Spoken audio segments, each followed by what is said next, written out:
अस्सलामु अलैकुम वरहमतुल्लाहि वबरकातुहु नहमदुहु व नुसल्ली अला रसूलिहिल करीम व अम्मा बाद फ़अऊज़ु बिल्लाहि मिनश्शैतानिर रजीम बिस्मिल्लाहिर रहमानिर रहीम। आप सबको मैं खुशामदीद कहती हूँ। आज की ये ऑडियो कुरान का इंट्रोडक्शन है। हम इंशाअल्लाह ताला अज़ीज़ कुरान के बारे में कुछ अहम बातें शेयर करेंगे। यहाँ कुरान पाक को हम इल्हामी किताबों में से आखिरी इल्हामी किताब मानते हैं, लेकिन कुरान का जब नज़ूल हुआ था तो वो किताबी शक्ल में नहीं हुआ था। कुरान का नज़ूल नबी मोहतरम हज़रत मोहम्मद सल्लल्लाहु अलैहि वसल्लम के क़ल्ब मुबारक पर होता था, हज़रत जिब्राईल अलैहिस्सलाम के ज़रिए से अल्लाह के हुक्म के साथ। आज हम कुरान पाक को एक किताबी शक्ल में देखते हैं तो नबी पाक सल्लल्लाहु अलैहि वसल्लम की हयात तैयबा में ये किताब की सूरत में मौजूद नहीं था। और दूसरी बात यह कि कुरान पाक का नज़ूल जिस तरह से हुआ था वो उस तरतीब में नहीं है।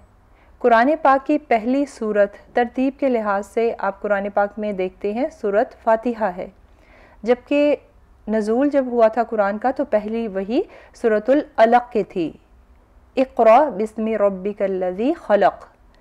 तो क्या पता चला कुरान की तरतीब और कुरान के नज़ूल की तरतीब जो है मुख्तलिफ है, लेकिन अब जो भी तरतीब रखी गई है ये अल्लाह सुब्हानो ताला के हुक्म से ही हुई है। जब कुरान का नज़ूल होता था तो नबी पाक सल्लल्लाहु अलैहि वसल्लम सहाबा को कुरान की तालीम देते थे, जो सीखते थे आगे सिखाते थे। सहाबा जो है कुरान को हिफ्ज़ करते थे और इसको लिखते थे, पत्थरों पर, हड्डियों पर, बकरी की खालों पर, पत्तों पर, दरख्तों की छाल पर लिख लिया जाता था। इस तरह से फिर कुरान को जमा किया जाता था। कितना मुश्किल काम था उस दौर में पूरे कुरान पाक को इस तरह से लिखना और फिर जमा करके रखना। माशाल्लाह से 114 सूरतें हैं। कुरान पाक को किताबी शक्ल में हज़रत अबू बकर सदीक़ रज़ी अल्लाह ताला अन्हु के दौर हुकूमत में हज़रत उमर रज़ी अल्लाह ताला अन्हु के मशवरे पर लाया गया था। दरअसल अबू बकर सदीक़ रज़ी अल्लाह ताला अन्हु के दौर में जंग यमामा हुई थी, जिसमें बेशुमार हाफिज़ कुरान सहाबा जो हैं शहादत का दर्जा पा गए थे। तो अब ये ख़तरा लाहक हुआ था कि अगर सारे हाफिज़ कुरान शहीद होते रहे तो फिर कुरान को कैसे बाकी रखा जाएगा।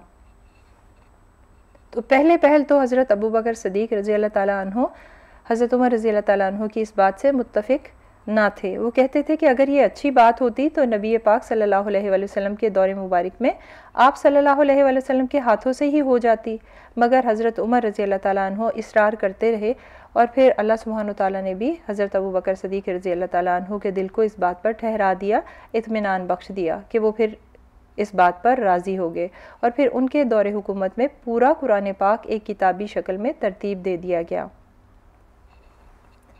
अब आपकी मज़ीद मालूमात के लिए कि उस वक्त जो है जब कुरान को लिखा जाता था तो उस वक्त ना तो ज़ेर थी, ना ज़बर थी और ना ही पेश थी, नुक्ते भी नहीं हुआ करते थे। अरबियों के लिए तो कुरान को पढ़ना बहुत आसान था, लेकिन अजमियों के लिए मुश्किल था। तो उस वक्त के अजमियों और बाद के अदवार के अजमियों की आसानी के लिए कुरान पढ़ने के लिए तो उस वक्त जो है ज़ेर ज़बर पेश नुक्ते लगाए गए थे। तो अल्हम्दुलिल्लाह उनकी काविशों और अल्लाह की रहमत व मेहरबानी से कुरान पाक हमारे लिए आज किताबी शक्ल में मौजूद है। कितनी आसानी है आज हमारे लिए। कुरान पाक सिर्फ मुसलमानों के लिए ही नहीं है, हिदायत के लिए नहीं आई सिर्फ हमारे लिए, बल्कि तमाम इंसानियत के लिए हिदायत का सरचश्मा है, क़यामत तक के आखिरी इंसान के लिए। तो कुरान पाक में अल्लाह सुब्हानो ताला ने सबको मुखातिब किया है। कहीं पर या अय्युहल्लज़ीना आमनू कह के मुसलमानों को मुखातिब किया है, कहीं पर या अय्युहल्लज़ीना काफरू कह के काफिरों को मुखातिब किया है, और कहीं पर या अय्युहन्नास कह के सब इंसानियत को मुखातिब किया है। या अय्युहन्नास में मुसलमान, साबी, मजूसी, पारसी, काफिर, हिंदू, ईसाई, यहूदी सारे ही आ जाते हैं, यानी सबको अल्लाह सुब्हानो ताला ने मुखातिब किया है। अब कुरान पाक के पहले मुखातिब नबी मोहतरम हज़रत मोहम्मद सल्लल्लाहु अलैहि वसल्लम हैं। वो कैसे कि कुरान पाक नाजिल ही उन पर हुआ है, तो पहले मुखातिब वो थे और उसके बाद तमाम इंसान जो हैं मुखातिब हैं। आज हम फिर इंट्रोडक्शन के बाद जो ऑडियो लेकर आएंगे वो तावुज़ की होगी। पहले तावुज़ करेंगे, फिर तस्मिया। तावुज़ यानी आऊज़ु बिल्लाहि मिनश्शैतानिर रजीम का लफ्ज़ी तर्जुमा, बामुहावरा तर्जुमा। उसके बाद तस्मिया या बस्मला यानी بسم اللہ الرحمن الرحیم کا لفظی ترجمہ بامحاورہ ترجمہ سیکھیں گے ہم. اس کے بعد سورۃ ناس سے جو ہے ہم ورڈ ٹو ورڈ ٹرانسلیشن کا آغاز کریں گے. سورت سے پہلے، کسی بھی سورت سے پہلے یا سورت کے بعد اس سورت کی شان نزول بھی شیئر کی جائے گی. شان نزول مطلب نازل ہونے کی وجہ، یعنی کیا حالات و واقعات ایسے اس وقت تھے جن کے جواب میں سورت نازل ہوئی. اب سب سے بڑی بات، قرآن کو پڑھنے سے پہلے آپ سب کو اپنی نیت کو چیک کرنا ہے، اللہ کے لیے خالص کرنا ہے، یعنی اللہ کی رضا اور ہدایت حاصل کرنے کے لیے قرآن کو پڑھنا ہے. یہ نیت کرنی ہے آپ نے، کیونکہ جس طرح کی نیت ہوگی ویسا ہی پھل ملے گا. جو لوگ صرف علم کا روب جھاڑنے کے لیے، اہم بننے کے لیے، عالم کہلوانے کے لیے، یا بحث و مباحثہ کرنے کے لیے، شہرت حاصل کرنے کے لیے، یا قرآن میں کجی ٹیڑھ پن تلاش کرنے کے لیے قرآن کا علم حاصل کریں گے، تو وہ پھر قرآن کی حکمت، فہم و فراست سے محروم رہ جاتے ہیں. وہ صرف پڑھتے ہی ہیں، اس کی برکات حاصل نہیں کر سکتے. اب اللہ سبحانہ و تعالیٰ سب کو بن مانگے سب کچھ عطا کرتا ہے، کھانا پینا پہننا اوڑھنا، مگر ایک چیز ایسی ہے کہ جو صرف مانگنے پر ہی مانگنے والے کو عطا کرتا ہے، اور وہ ہے ہدایت. یعنی جو ہدایت چاہے گا، مانگے گا، وہی پائے گا، صرف اسی کو ملے گی. ورنہ اگر بن مانگے ہدایت ملتی ہوتی تو آج کوئی غیر مسلم دنیا میں نہ ملتا.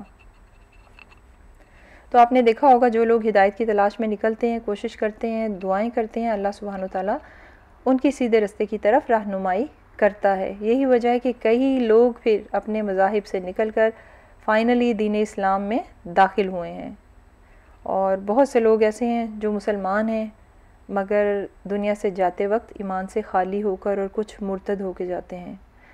لہٰذا کوئی گارنٹی نہیں ہے کہ ہم مسلمان آئے ہیں اور مسلمان ہی مریں گے. تو اس کے لیے آج ہی سے ہمیں دعا کرنی ہے کہ اللہ سبحانہ وتعالیٰ ہمیں ہر پل ہر لمحے ہدایت عطا فرمائے، آمین. قرآن کو ہمارا دوست بنا دے، آمین، اور ہمارا خاتمہ بالخیر کرے، آمین ثم آمین. قرآن پاک پڑھنا بہت آسان ہے، یہ صرف میں نہیں کہہ رہی، اللہ سبحانہ وتعالیٰ نے قرآن پاک میں فرمایا ہے وَلَقَدْ يَسَّرْنَا الْقُرْآنَ لِلذِّكْرِ فَهَلْ مِن مُدَّكِرٍ، مطلب یعنی قرآن پاک کو ہم نے یاد کرنے کے لیے، پڑھنے کے لیے آسان کر دیا ہے، بس کوئی ہے جو اس میں غور و فکر کرے. تو ماشاءاللہ سے اللہ تعالیٰ نے قرآن پاک آسان کر دیا ہے پڑھنے کے لیے، اور انشاءاللہ میں بھی اپنی پوری کوشش کروں گی کہ مزید آپ کے لیے آسانی کروں. بہت سارے لوگوں کو گرامر بہت مشکل لگتی ہے، جس کی وجہ سے پھر وہ سیکھ ہی نہیں پاتے کہ یہ تو بہت مشکل ہے. تو دیکھیے گرامر کے بغیر بھی ہم قرآن سیکھ سکتے ہیں. جب اللہ سبحانہ وتعالیٰ نے فرما دیا کہ آسان ہے، صرف غور و فکر کرنا ہے، تو کر کے تو دیکھیں، انشاءاللہ بہت آسان ہوگا یہ سفر آپ کا. انشاءاللہ بچوں سے لے کر بزرگوں تک ہر عمر کے لوگ جہاں سے آسانی کے ساتھ قرآن سیکھ سکیں گے. یہ میرا اللہ سبحانہ وتعالیٰ سے حسن ظن ہے، اور اسی پر توکل کرتے ہوئے کہتی ہوں کہ آپ کا یہ سفر قرآن کے ساتھ بہت خوبصورت گزرے گا. اللہ سبحانہ وتعالیٰ اس قرآن کو ہمارا ساتھی بنا دے، ہمارے حق میں حجت بنائے، آمین، اور اس قرآن کے پڑھنے پڑھانے کو ہمارے لیے بخشش کا ذریعہ بنا دے، آمین یا رب العالمین. جزاکم اللہ خیراً کثیراً. السلام علیکم ورحمۃ اللہ وبرکاتہ. سبحانک اللہم و بحمدک، نشہد ان لا الہ الا انت، نستغفرک و نتوب الیک.